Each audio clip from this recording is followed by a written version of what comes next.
Item 3. So the next item will be presented by the city traffic engineer, John Kim, and it has to do with Poinsettia Lane traffic analysis.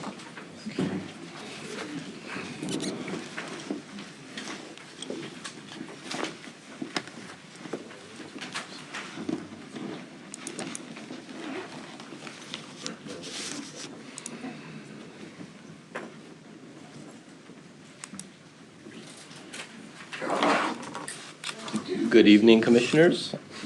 I'm John Kim, and I have Arthur Black, who is from LSA. He's a transportation planner that helped produce the Poinsettia Lane traffic report and would be available to answer any technical questions.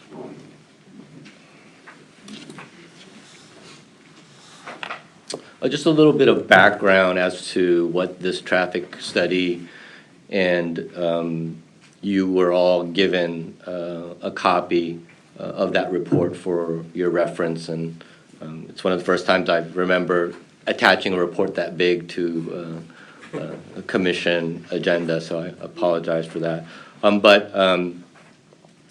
That traffic report looked at potential impacts of Poinsettia Lane, the completion of that gap that's being constructed now, with a specific focus on some of the adjoining neighborhoods. It also looked at traffic control at the intersections of Poinsettia Lane and Cassia, as well as Poinsettia Lane and Oriole, which are the two endpoints of the new construction. And it also looked at some of the responses to a public meeting that was held at Aviara Oaks Elementary School on November 7th of 2018. There was approximately about 60 people in attendance at that meeting. The traffic study looked at data that was compiled in 2018. It looked at 11 intersections. Data included looking at collisions over a 10-year span, prevailing speeds, delay times, traffic patterns on streets, with an emphasis on looking at potential cut-through traffic in the neighborhoods. The traffic study used guidelines from the previous recommended guidelines using vehicle levels of service, and also the current traffic study guidelines, which are in the mobility, that are based on the mobility element. These were guidelines that were in place at the time of the study and may have changed since then. The analysis of the potential effects on vehicle miles traveled, which would be consistent with the CEQA guidelines issued in 2018, was also performed for this report. Just in a nutshell, the analysis results showed that traffic is expected to transition to Poinsettia Lane as we would expect it to. Traffic volumes on surrounding streets should decrease as Poinsettia Lane takes the load, and that includes Ambrosia Lane, Aviara Parkway, and Cassia Road. Based on the analysis that was conducted by LSA, Poinsettia Lane could be constructed with no significant impacts. One of the things that was looked at was traffic control at those two intersections that I mentioned. Based on a signal warrant analysis, traffic volumes at Poinsettia Lane and Cassia Road are expected to meet warrants 1, 2, and 3. For Poinsettia Lane at Oriole and Skimmer, warrant 6 for a coordinated traffic signal system is met. Based on these findings, traffic signals were recommended at both locations. Here's just a graphic of the subject area, the two big orange circles with the white circle inside of them are the two proposed signal locations. Some of the concerns that were received from the public was a look at the need for a southbound right turn only lane on El Camino Real at Poinsettia. There's also concerns about existing traffic conditions, congestion, and vehicle speeds, and also a concern over future cut-through traffic once Poinsettia Lane opens up.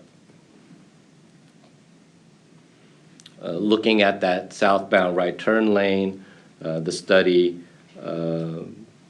reported that the right turn lane was actually removed in 2014 when El Camino Real was widened to its ultimate width. And since then, there have been no rear-end collisions, which is something that the public concern noted, but there was no measurement of any rear-end collisions since the removal of that right turn only lane in 2014. The analysis also shows that the intersection would perform at a satisfactory level of service without the dedicated right turn lane, and that the widening that's required for the right turn lane would require a retaining wall and a relocation of utility vault. The widening would also encroach on a hardline preserve within the habitat managed plant for natural communities in Carlsbad. The existing conditions, which was one of the concerns of the residents, was also measured. Speeds were measured at different streets. For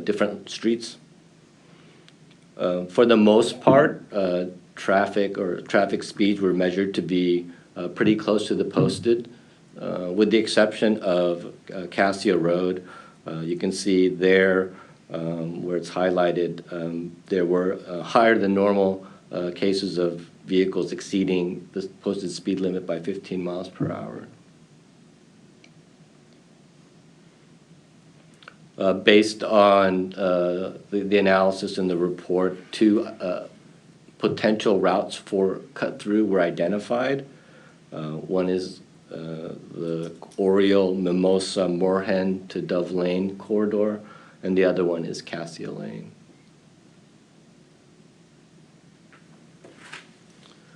The report establishes baseline conditions against which we could analyze future conditions once the roadway is opened. These criteria include roadway volumes on given speeds and as well as typical speeds. So if warrant or future conditions warrant action, the report provides some recommendations for the city to consider. The recommendations include focused enforcement, police enforcement on Cassia Road between 4 to 7 p.m. based on their analysis of speeds. They also recommended that signal timing at the Poinsettia Lane Cassia Road intersection be prioritized to favor the through traffic. They also recommended signal timing modifications at El Camino and Dove to reduce delay for vehicles leaving the shopping center. And finally, to utilize the Carlsbad Residential Traffic Management Program to address vehicle speeding and cut-through. Some next steps. The construction of Poinsettia Lane and the bridge is expected to be complete by mid-2020. The budget was approved for the traffic signals at Poinsettia Lane, Cassia Road, and also at Poinsettia Lane, Oriole, and Skimmer courts recently by council. There is a public meeting, neighborhood meeting scheduled tentatively for January of 2020 for the city to embark on the CRTMP process. We envision the implementation, if there's any identified and supported by the community, to occur prior to Poinsettia Lane opening. And once Poinsettia Lane is finished, we'll continue to monitor traffic, especially regards to Cassia Lane. We know that right now, Cassia Road, that is a definite cut through we expect Poinsettia Lane to reduce that cut-through behavior significantly, so we'll be monitoring that in speeds as well. That concludes the staff report. I kept it brief and high level since you do have a copy of the actual report in your agenda. Arthur is here to answer specific questions. Staff received a lengthy set of specific questions from Commissioner Linke, and I would recommend that Arthur be given a chance to look at the questions and then address them individually, and then he could send all those questions to all the commissioners, if that's your wish as well. Are you asking that to be done at a later date or tonight? Either way, obviously, if we ask Arthur to provide written responses, it would be at a later date, but he's available here to answer any questions that we can gauge that. I'll leave that up to the commission as to how you want the questions answered. My concern about that would be is that I saw on the traffic engineer report that this study is being presented to the city council on December 10th. So if there's any issues with the report that we have, it would already be presented, not that anything's going to be done at the city council, but... Yeah, and keep in mind that this is an informational report only. The same will be true for the city council. It will be an informational report. Does that help resolve your question or concern? Well, not really, it'd be good that, if our job is to make recommendations to the city council and we see things before they get it, then we should, I think, have the questions answered for it. It was awkward because of the Thanksgiving weekend. I submitted the questions, but they weren't received until Monday, so I'll maybe just ask a subset of the questions. And can we hear other comments before we move on to make the decision to go later or today? I got a couple questions, but it's all right. When would you be able to? Start at the I'll end. go last. Okay, yep. Okay. Commissioner Linke's going to be last. Commissioner Fowler. Commissioner Panceris.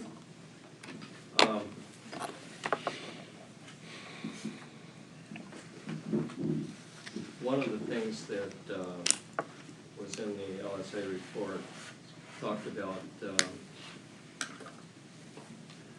meetings that took place, and I wondered if any options were provided to the traffic lights and the 50-mile-an-hour speed limit, in view of the fact that on Poinsettia, the actual speeds are running 15 miles an hour below the speed limit. And there was one mention of roundabouts in the report, but no discussion whatsoever. It just said the level of service for the roundabout would be A, and for the traffic light would be not quite that good. So I'm wondering why roundabouts in one lane each way with buffered bike lanes were not offered for this gap closure, since even the predicted traffic volume is not anywhere near what's required for a 4-lane road. And the other part of that was the multimodal level of service indicated that for both pedestrians and cyclists, that this extension with the traffic lights and with a 50-mile-an-hour speed limit was going to be A. And I sort of find that hard to believe, that people would be excited to walk on this street without the 6-foot buffer that's usually provided by something like a bike lane, where the bike lane that exists there now is the bare minimum of 5 feet, and it's unbuffered.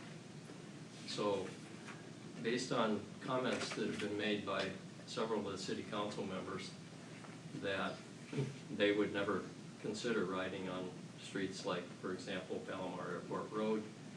I don't see how this proposal is going to provide any basis for PDM for cyclists or pedestrians in this area. I don't even see why people would want to go out and walk their dogs on the street if you build it to that kind of an arrangement where there's 4 lanes and 50-mile-an-hour speed limit, when it will work just fine with a single lane each way, wide buffered bike lanes, and roundabouts. So my question is, why was that not even considered? I don't have the complete history of when that decision was made. By the time I saw the report, it had assumed traffic signals. From an engineering perspective, I believe that traffic signals on an arterial roadway, which it is classified as in the new mobility element, is appropriate. If it were identified as a non-vehicle priority roadway, I think the case could be made for a roundabout.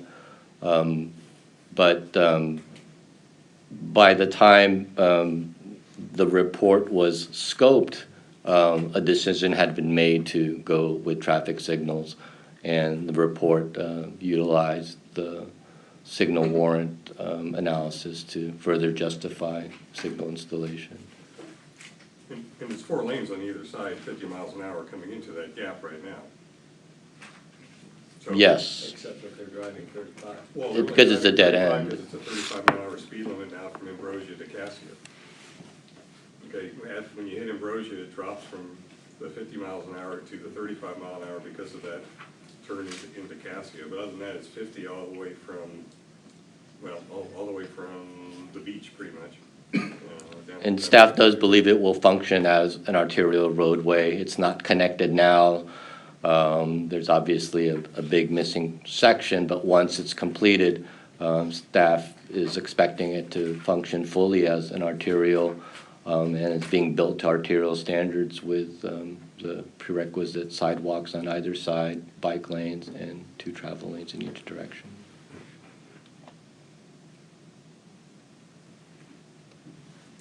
Any other comments? Commissioner Connor? I assume looking at Cassia and Skimmer and Oriole that generally it'll be the lights will be parked on Poinsettia, and it'll be a switch that on the side streets that flips it. Yes, we'll have vehicle detection for the traffic signals on the side streets. I mean, it's not going to be we're not going to get a little skimmer court here with 12 houses, turning it red all the time, right? No, we'll have to make adjustments as we do at all signalized intersections as to Right. what works best.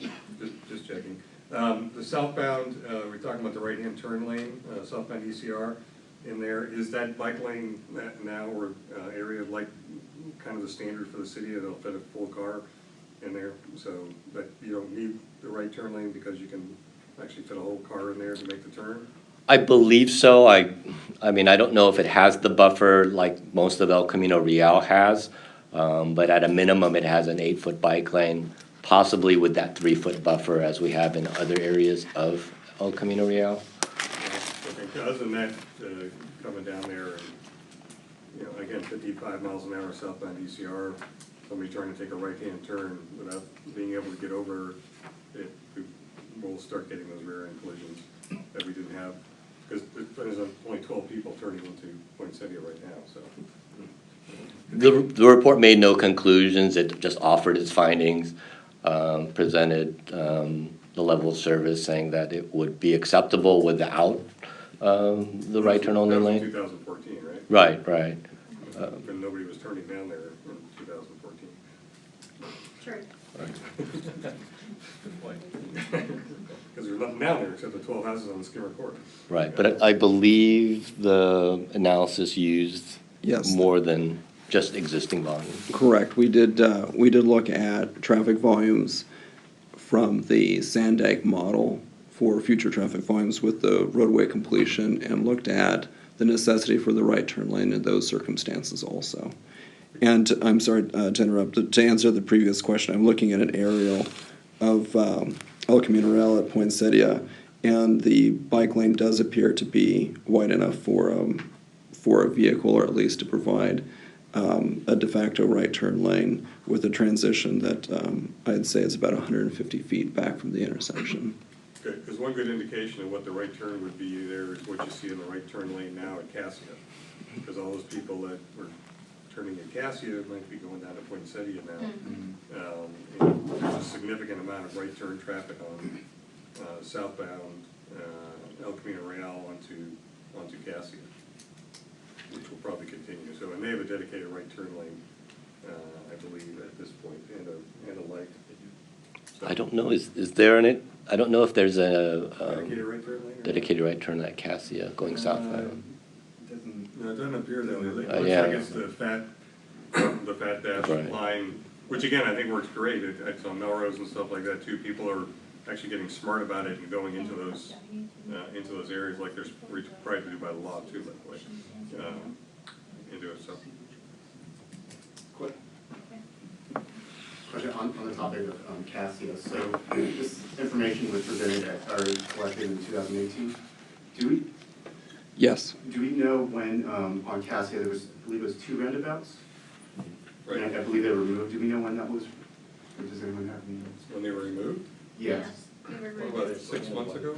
27, It's been Eight? since before August of La- 2018. last year. Really? Yeah. And this was in April. This information was April. No, last fall is when we collected the traffic volumes and speeds. Okay, and then the Yeah, so they did their study after the roundabouts on Cassia or the traffic circles were removed. okay. Since then, we have installed 2 more speed feedback signs, so there's a total of 4 speed feedback signs on Cassia Road right now. And what's the current speed limit posted? Or 35. I think it's 35 miles per hour. thank you. Are you ready now? Can we go through Commissioner Linky's questions? If you'd like.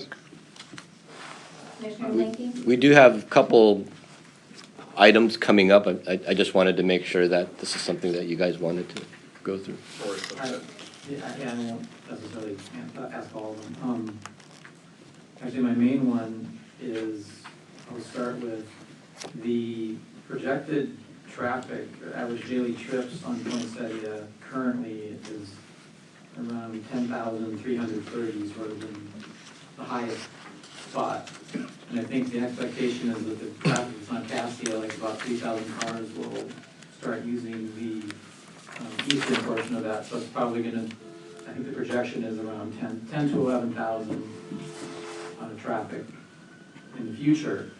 And so the question is, I was under the impression that completing this arterial would probably divert traffic from other streets like Palomar Airport Road or Aviara, but it looks like it's not gonna change at all, like the 10,300 that are currently using the western part of it is not gonna, that's what's gonna be on the whole thing. Is that fair to say, and is there a reason why there's no diversion from any other major streets?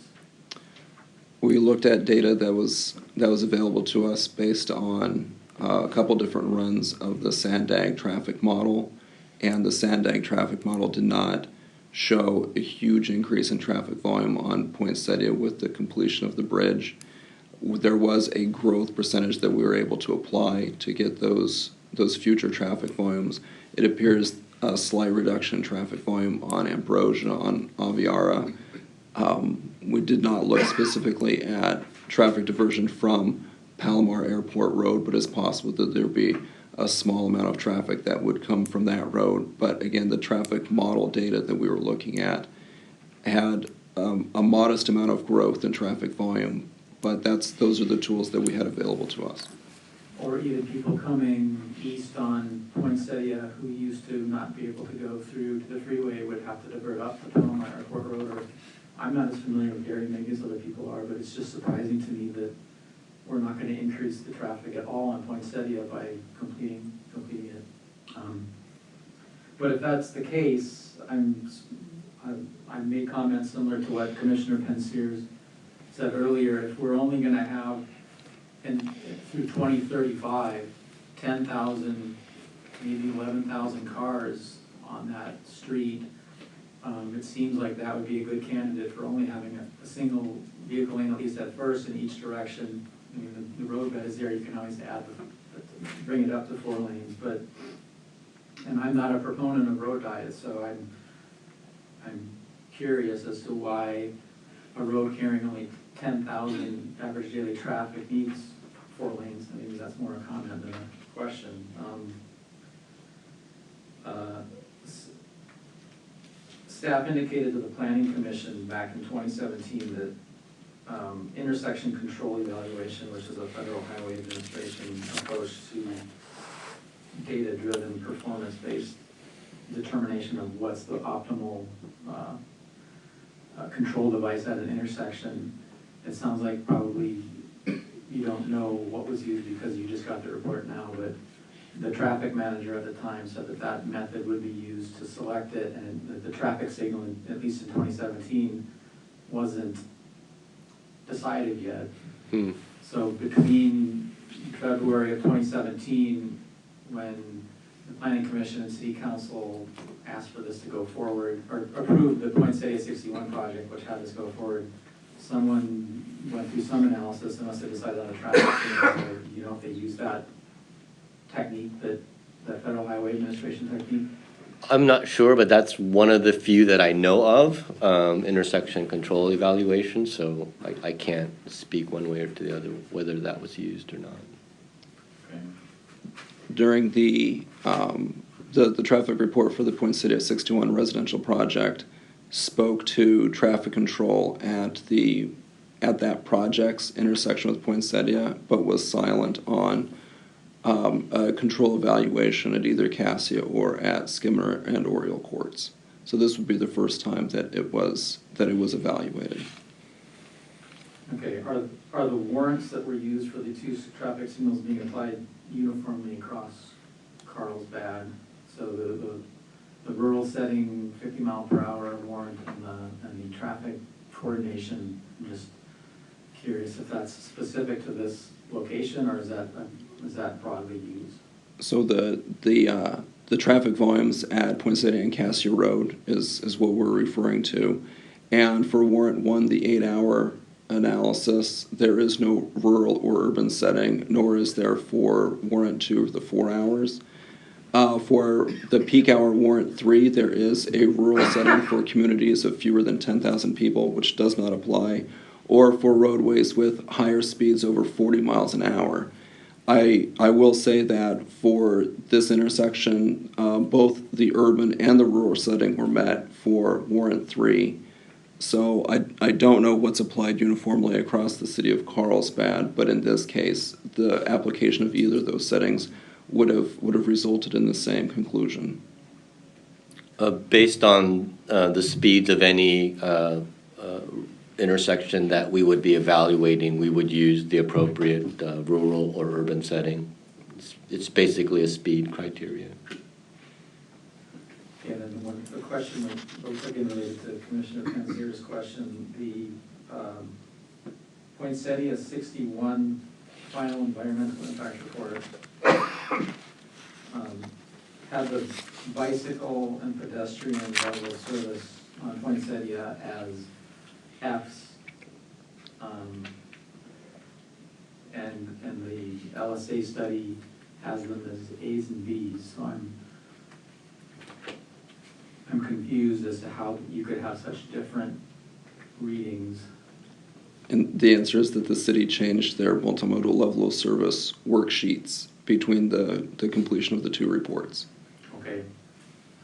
That's a valid answer, but it's a concern that I've raised in the past, that we really need to review and lock down those things, because if it's a moving target, you go from an F to an A, you know, what's the reality? You need to know what reality is and how a multimodal level of service. Now, this is a separate topic that we can't discuss tonight, but this is a prime example going from Fs to As. Same as the vehicle level of service. Before the general plan update, we got all As, and now we got a bunch of Fs everywhere.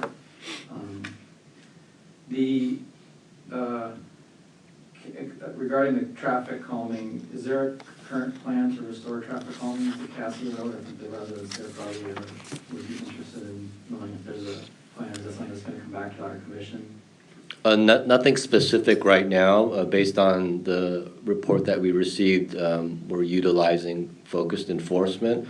We're also working on making our speed feedback signs smarter by relaying their data information back to Faraday so that we would be able to get time of day information for all the vehicles that would be recorded by the speed feedback signs, and then pass that information along to our police department as it becomes available. Okay.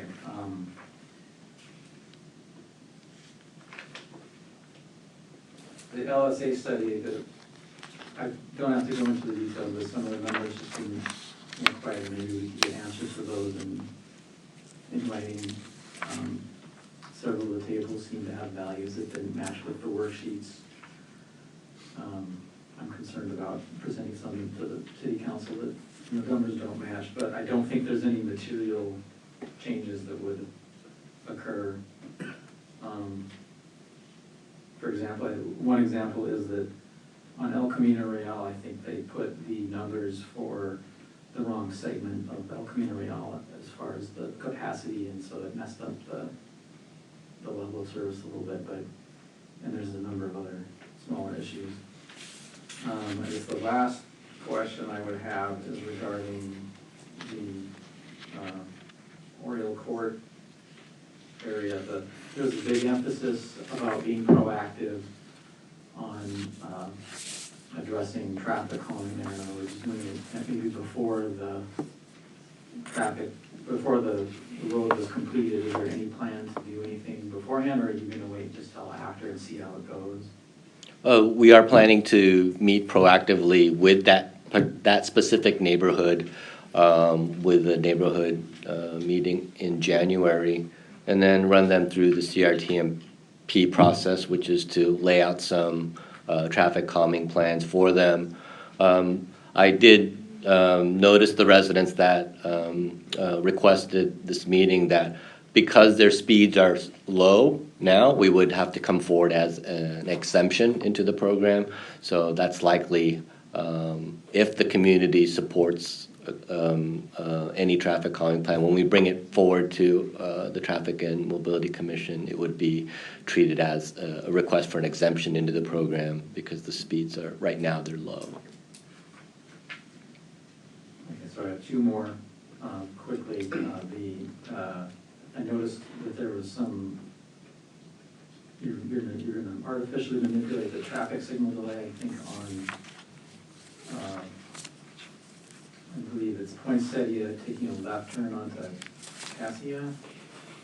Is that my question was, is that a standard tool to use, or it seemed a little bit unusual to like purposely make a light longer to discourage people from using it or something? Yeah, I wouldn't characterize it as a naturally delaying, but we can obviously prioritize the main corridor, and if that benefits cut through traffic, then I would support that fully. Okay, and then the last topic is probably out of bounds slightly, but I'm going to bring it up. So the data in both the Poinsettia 61 Environmental Impact Report and the LSA study indicate that El Camino Real between Cassia Road and Aviara Parkway are well under the vehicle level of service, well within the capacity. In other words, it's passing that section of El Camino Real, is passing all the way through 2035. but this is one of the orange things I had that's exempted from being subject to the vehicle level service standard, so and it was labeled an F in the general plan. So the general plan, which was passed in 2015, says it's an F, and then the Poinsettia 61 development determined it was, I think, a C, and the LSA study said it's a C now and a D in 2035. So if it's still a D in 2035, should we be unexempting that so that it's subject to the vehicle level of service standard? We have my frustration is that we have all these different traffic studies, Fs, As, Cs, same area, same segment of street, same traffic data, but Fs and Bs and As and Cs, it's like it's meaningless at some point. And I don't know what to do with this information. You want me to? Yeah, if you could step in and, Yeah, so real high level, the environmental reports are there to identify mitigation measures. The level of service in terms of monitoring is really the key. So we will continue to monitor, like I said, the segments that are exempt. We still will monitor them. So as we go to the new process, a lot of these fluctuations and past variances in the level of service all make their way through, and we'll all be going with the same process, and issues like that will be caught in the monitoring, and we will continue to monitor that roadway segment. It doesn't make sense, in my opinion, to unexempt it, keep on monitoring it, and then exempt it. So I think we keep the exemption there because we know it's going to fail eventually, but we're going to continuously monitor it. So we could unexempt it and knowing that it would be exempted, but that's what the general plan did. It was a little proactive. Okay, but then what is the functional difference between exempted and non-exempt? Because I could, based on what you just said, I could make the argument that why don't we just exempt the entire city, because it's not going to make any difference whether it's exempt or unexempt. There has to, right? If it's exempt versus non-exempt, I assume that there's some difference. If there's a project that creates traffic, is there a difference if it's exempt versus non-exempt? And so if it's supposed to be exempt, and that has an effect on how developers or the city are funding projects for street projects versus TDM and TSM, and it's different if it's non-exempt, then shouldn't we be accurate in what's really failing and what's not failing? The benefit of having an exempt street, it automatically allows the developer to use TDM and TSM mitigation measures. So it's beneficial to have the exemptions, but I think we're going about it the right way. If we see something forecasted in the general plan, or if something comes up monitoring, but really, as far as the CEQA document goes, there's no downfall to have something exempt. They still have to study it, they still have to show mitigation, and now they have in their toolbox TSM and TDM options. But independent of CEQA, we have the growth management, and if we want the developer to pay for a road improvement instead of TDM, does it need to be a non-exempt road, and shouldn't we be non-exempting the roads that we want to have the developer contribute towards road improvements, and only have the developers contributing toward TDM and the ones that we know are failing and we can't fix? It goes to the same point. It's exempt because we haven't been able to identify a roadway improvement. But I think we can go into this maybe at the general plan monitoring, but I can tell you I don't see any difference in having it exempt or not exempt, and there's no downfall to it. I don't think there's any benefit to take away the exemption, but I get your point.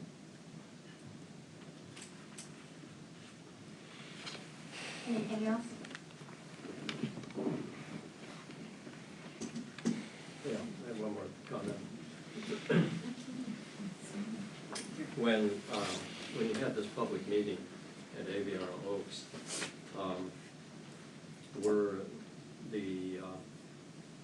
roundabouts considered or offered as an alternative to the traffic lights there, along with single lane? No, it's not. All right. Were you able to hear the question? yes, I was. I guess my think that the traffic circles on Cassia, which were removed after pushback from the people that lived there, may have poisoned the well for anything other than traffic lights. And now with some of the other issues that are coming up on cut-through, we're talking about using the traffic lights to penalize drivers who might want to use that road as a cut-through. And that doesn't seem to meet some of the opposing requirements for us to minimize greenhouse gases while we've got people sitting there. And it certainly doesn't help with respect to TDM to encourage people to use alternate modes of transportation to get around in that area. My recollection is that the November 2018, was it? Yeah, exactly a year ago, there was an initial public meeting. At that time, traffic signals were already being offered as proposed for those two intersections at that public meeting. I remember because I saw the slideshow that was that Craig Williams, the person that was running the meeting, showed. So at that point, it was assumed to be traffic signals. So roundabouts were never considered then as an alternative? I think they were considered to the point where, as realistically as possible, given the typology and the geometric characteristics of Poinsettia. Is that because it's proposed for a 4-lane road? Yes, and it's an arterial, and it's designed for 50 mile per hour, 4 lanes of traffic, and it's a vehicle priority corridor. So if you kept the speed limit of 35, would roundabouts be a consideration? There would not be an ability to restrict the speed limit to 35. We would build it to whatever standards were applicable. In this case, it would be major arterial, and we would post the speed limit at whatever the drivers drive at. And it's fully expected to be about 50 miles per hour because the other portions of similarly constructed Poinsettia Lane are also at 50 miles per hour. But because the number of lanes poses an issue, a road diet would, because it's vehicle-centric, it falls under the level of service restrictions. There are no available traffic calming options in the mobility element for arterial streets as there would be for other non-vehicle prioritized roadways. Yes. So I won't harp on this, but I do need to mention the bypass issue, which I put in my letter.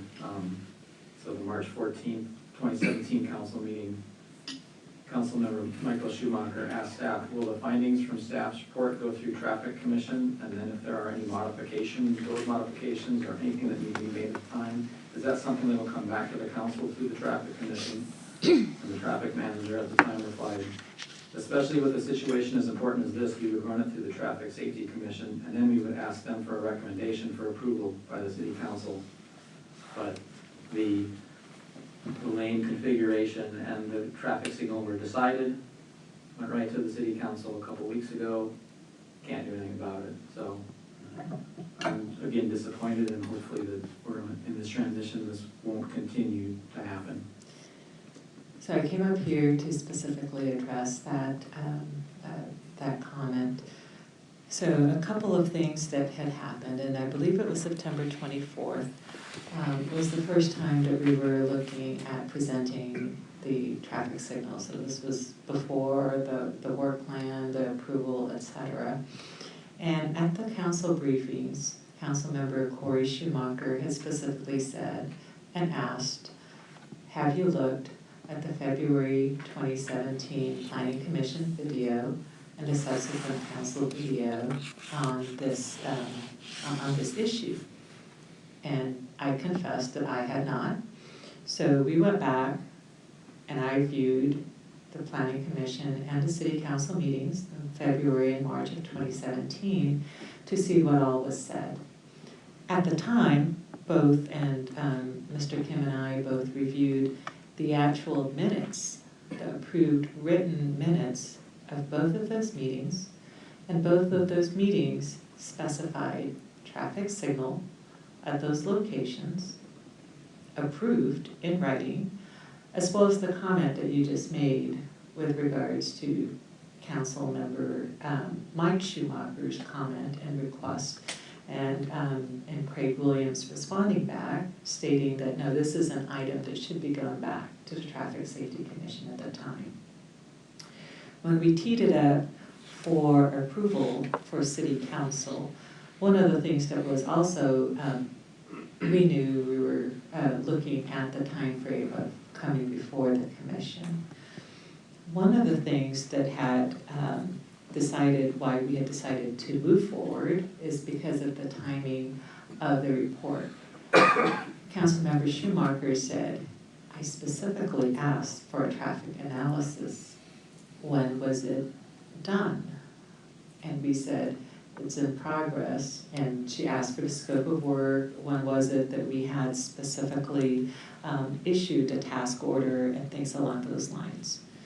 So prior to the actual meeting, the council meeting, we attached the LSA report, the final one that you received, but we had just received it literally a few days before that for the final version, which was after the last commission meeting. So at that time we had a choice. Because of the timing of the commission meetings and what we had before us, we could have either kept it as on November 19th, get council's approval so that we can get the construction of the traffic signals, because they're long lead items, to be ordered, issued, and have it be constructed at the same time as the opening of the roadway. That was also included in the direction that had been given to us by council in the discussions that they had, is to make sure that it's timed so that it's open and available at the same time that the traffic signals are there. So with that, we had discussed it during our council briefings. We were concerned with the potential that it would be pulled for that exact reason, that it had not moved forward yet to the Traffic and Mobility Commission. And City Council was aware of that we had just received the report. They saw the analysis. They saw that we wanted to make sure that we met the timeline on a long lead item, instead of waiting a month approximately to wait until this evening, make the presentation, and then go before council to make that presentation, which would have further delayed it. And so the decision was to move forward. So the City Council was aware of the fact that there was a requirement that was so stated that we would come forward to the Traffic Safety Commission. And also they were aware of the requirement to get the traffic signals constructed. It's just like an existential crisis I have. What's the functioning of our commission if it takes an ordinance of the city council to get a traffic signal? It's our job to review things that go to them. Correct. It's like so many timing things have bypassed us. Like we're never in the proper time. It's always a time issue, and hopefully we can get things organized so that we can function as an actual traffic and mobility commission, get the item that council needs to take action on, give them a recommendation, and give it to them, as opposed to things always coming to us after the fact. We completely agree. And as we mentioned earlier, there are things, we're in the transition period of things that were pretty much teed up for council. Also, just as a point of note, in November of 2018, when there was the neighborhood community meeting, and I was there for that with the neighborhoods that were there, the timeline that was given for the opening of Poinsettia Lane was given as the end of 2020. So the developer is actually ahead of schedule by doing that. And so by targeting to be completed by the middle of 2020. So timeline-wise, yes, we have the work plan in place. It would have been ideal. Construction would have been delayed, or at least would have been on schedule, and it would have been, say, December or about a year from now that they would be completed.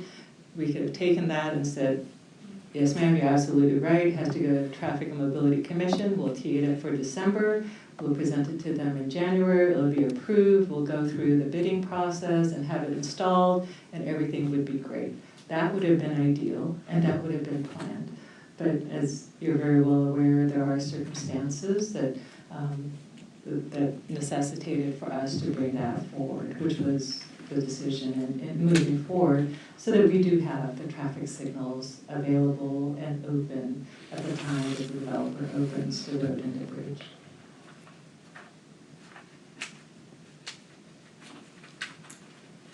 Any other comments? I also have a concern about the level of service.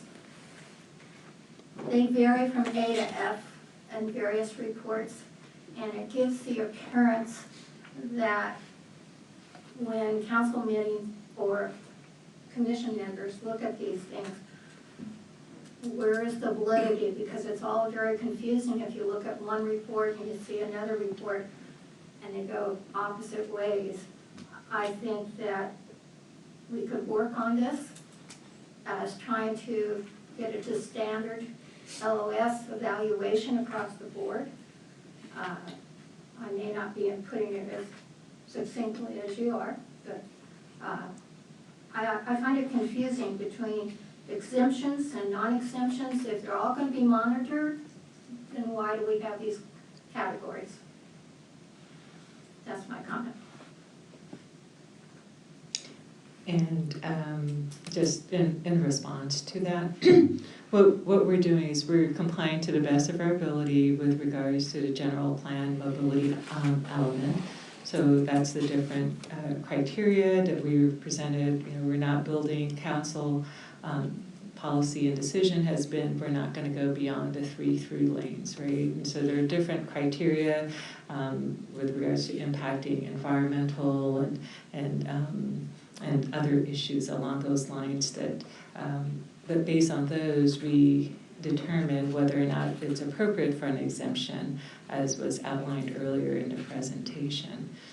So that's something that we are beholden to comply with and present to City Council with regards to here it is that these are roads that are not meeting the levels of standard, which we are monitoring as part of our annual GMP, and as we present them, then we ask for those deficient street segments or street facilities to be determined to be exempted if they're already built out and things along those lines. So we're complying with a policy that has been set forth by City Council. Whether or not that changes or the determination is made to go in a different direction, that's for City Council to make that determination and have that discussion. And then we would be applying whatever policy decisions that will be made. With regards to, I think there's a bit of confusion sometimes with regards to the monitoring on the growth management plan that we're talking about, the level of service, as compared to, for example, the CEQA and the traffic impact analysis and things along those lines that are conducted as part of that. So there have been discussions with regards to getting that clarification, and so fully understand that sometimes it seems a little bit confusing, and we try to have our experts like Doug help enlighten us with regards to some of those levels of service and differentiation. And of course, Amanda's not here any longer, but those are the things that we're working with the City Attorney's Office to hopefully help clarify. As a question, When you monitor the exempt and non-exempt streets, are they monitored in the same way, or are they prioritized, exempt and non-exempt? They're monitored the same way, and just to go a step further, when a road is monitored to not meet the level of service, council must take action. When it's forecasted, there's some options. So when it's monitored, and it's always monitored the same way, whether in forecasting or monitoring or level of service for CEQA documents, it's all done the same way. Thank you. I'm not quite sure what you want to do with this item 3, since it's informational only. Information. Does anybody want to make recommendations? Can we have staff make sure they come back to us after the meeting with the Viadana, Viadana? the traffic calming. Yeah, that we, just to stay on top of it, since the city council wants proactive, probably an exemption from the CRT&D requirement of 32 miles per hour. This is a special case where they've got an opening of an arterial right next to them, and we won't know until after it's a problem, I think. So if we can just get, and I don't know if I need to make a motion, or if we can just... No, that's required by our program to bring it to Traffic and Mobility Commission, so it has to come before you. Okay, but before, like, if they, can you bring it before us automatically, as opposed to just, the concern is waiting until after the road opens and until you start taking action? Yes, that's our plan to have the meeting in January so that soon thereafter we'll have something to bring to Traffic and Mobility If Commission. we're being video recorded now, we might have a record of that, so that I can check in 2 years. Because it's not gonna be in the minute. All right, can we move on to item 4 now, please? Before we move on, I would like to move that we at least have a vote on whether we support the staff's recommendation, especially with respect to the traffic lights. Just a yes or no vote vote. of confidence? Yes. Is that what you're asking Well, for? essentially. Okay, you want to make a recommendation? Or a I'd motion? make a motion that we recommend that the city council reconsider replacing the traffic lights at those 2 locations with roundabouts on a single lane, which will easily handle all the traffic that's proposed to occur on that road. And that road would be Cassia? That road would be Poinsettia from El Camino Real to and including Cassia. My understanding is your recommendation includes 4 lanes, which cannot accommodate roundabouts, is that correct? In its current state, yeah, I think a 2-lane roundabout would eat into properties on every corner. So it would have to be a road diet. Yeah, road diet, single lane, which would work. And that's my recommendation. Well, you don't know if it'll work. Well, based on the traffic study that's been done, if it's accurate, it will work. And if it doesn't work, you can always put traffic lights in later. But if you put the traffic lights in now, there's no way you'll ever go back and put in roundabouts. Could I recommend maybe a comment as opposed to directing council to do something? I think that sets a tone, let's say. And maybe something to the effect that it would have been preferential to have looked at 1 lane in each direction. Okay. And the possibility of roundabouts, and maybe you're concerned or use the right word of your feelings, but that it wasn't looked at. But I think, to John's point, it's designed really for an arterial and it's straight. So even at that point, you really have a full design that's done. So the signals are not really, it's a foregone conclusion now about the signals for the most part, unless you really do a tremendous effort to redesign. You would have two straight, you'd have to have a, anyway. I think that's, that directing council at this point is a little, Okay. beyond your role, and I think you can make a comment. I think that would be. But again, just as from a comment on it, is that's an arterial road, and that's what the master plan is designed around, is, you know, arterial and residential and all of those. So as an arterial road, it is a 4-lane, 50-mile-an-hour road. And either you change it from an arterial road to something else, okay, and then that's changing the master plan and the planning commission and all that. But as it sits, that's what it is. It's not whether there's a light there, or it's 2 lanes, or it's 1 lane. The arterial road will be the 4-lane, 50-mile-an-hour road. So if you're saying we ought to look at changing arterial roads to something that's more bike-friendly, that's a whole different deal. But that road, as far as the plan goes, okay, that's what the road is. It's Palomar Airport Road. You know, it's La Costa. It's one of the. Only portions of La Costa. La Costa is actually. Well, no, La Costa from the highway to ECR, Yes. you know, is the main connector for that. Not once you get past ECR, then it's a mess. So, as we're talking, you know, what are you trying to say? We change the master plan?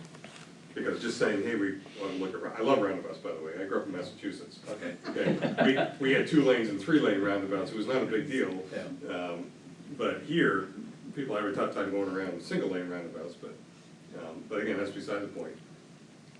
Is Poinsettia going to be an arterial road, or is it going to be something else? So,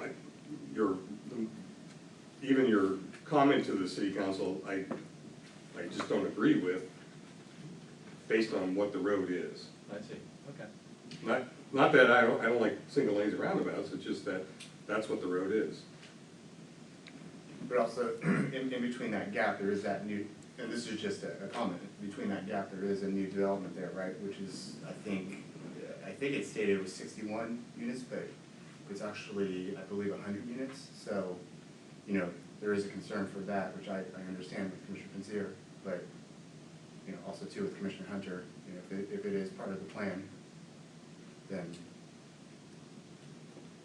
yeah, I guess that's just my question on that, yeah. And I think it's too late for us to do anything at this point. I could make an alternative motion to ask the city council that the protocol be followed in the future where we have an opportunity to discuss it, because Commissioner Pensiers can't even discuss his thing because it was done before it even came to us. If it had come to us in the proper order, then he could have proposed it. I don't even disagree with him. If you read my correspondence, it seems like this is a road that probably could have been 1 lane, that we could have done a road fattening in the future if we needed it, if that's such a word.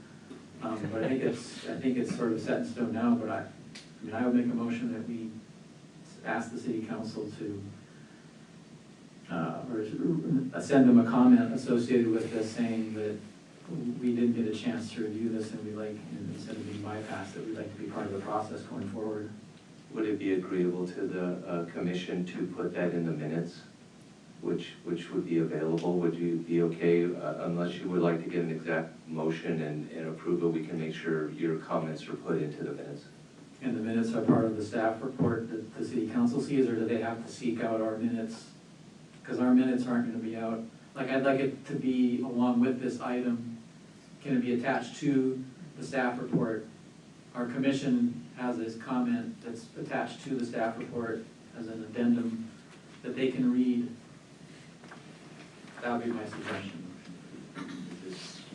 Is there a way that we can put our comments in without, by the time it goes to city council? I think we're planning on attaching the draft minutes so that the minutes will be available. So whatever is said here that's recorded in the minutes, a copy will be attached to the staff report that's going to council on the 10th Is regarding that the subject. acceptable? I think we got your points too. I think we can work on what your point was, and this was a candidate that could have been for a roundabout, but because of the fact that it was a certain typology, we missed the opportunity, something to that effect. Then I would like to go on record as saying that I think that as currently designed is appropriate, and I would support as currently designed. So I would not agree that roundabouts and two lanes would be an improvement. So as long as that is in the record, then I would support. And them in the same category, so, like we said. So as was mentioned earlier, now with a communication plan, our protocol would be that as we do a staff report to City Council, we insert in the staff report that this item was presented to the Traffic and Mobility Commission on this date, say December 2nd, 2019, and they supported it, or they made this comment, or something along those lines. And then we would attach as an exhibit the draft meeting minutes that will show whatever it is.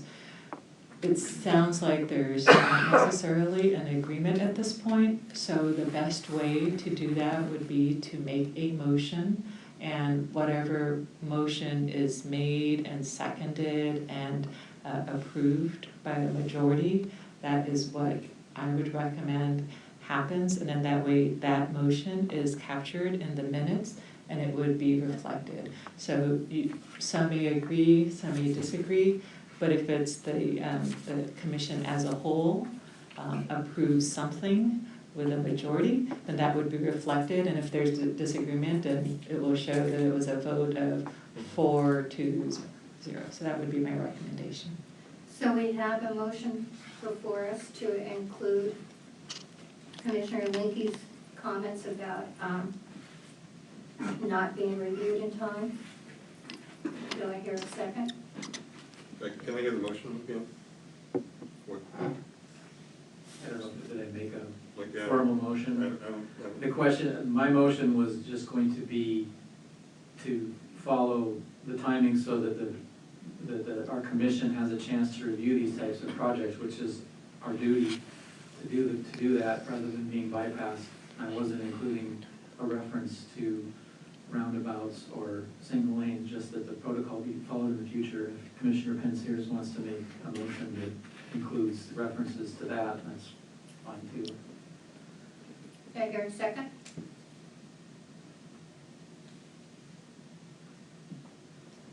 Guess the motion is not carried. Any other? Pete, you got a motion? Very good.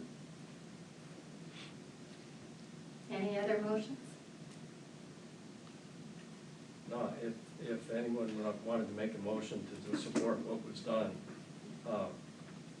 by the staff, then I would feel comfortable in voting against it.